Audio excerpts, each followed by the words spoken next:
बांगलादेशच्या युद्धाच्या वेळची गोष्ट आहे. गानसम्राज्ञी लता मंगेशकर या खुद्द रणांगणावर 21 दिवस होत्या. बरोबर पंडितजी हृदयनाथ मंगेशकर पण होते, सुनील दत्त, नरगिस अशी बरीच माणसं होती. 21 दिवसात 20 कार्यक्रम त्या करणार होत्या.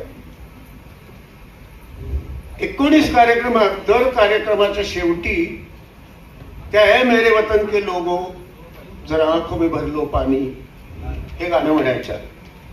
पण ज्या दिवशी शेवटचा कार्यक्रम होता त्याच्या आदल्या दिवशी त्यांनी तिथल्या कर्नलला सांगितलं, मी उद्या ए मेरे वतन के लोगो गाणं म्हणणार नाही, मी एक मराठी गाणं सादर करणार.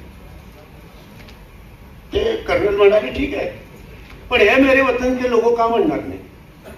त्या म्हणाल्या की युद्धात हरल्यानंतर जवानांचं सांत्वन करण्यासाठी हे गीत लिहिलं गेलंय आणि मी ते म्हटलंय.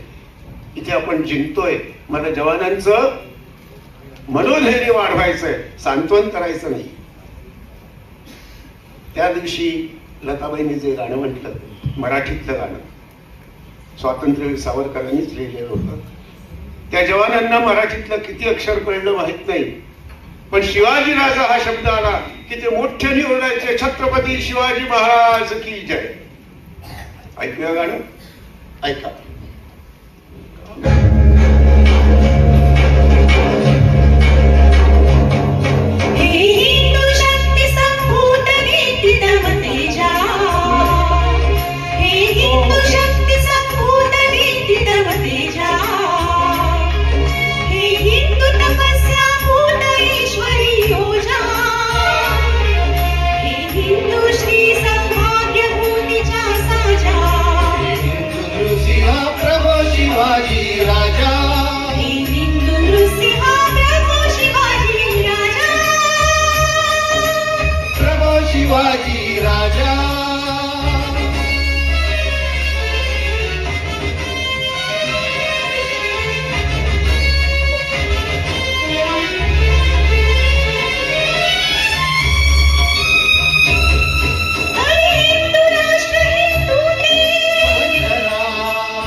राजा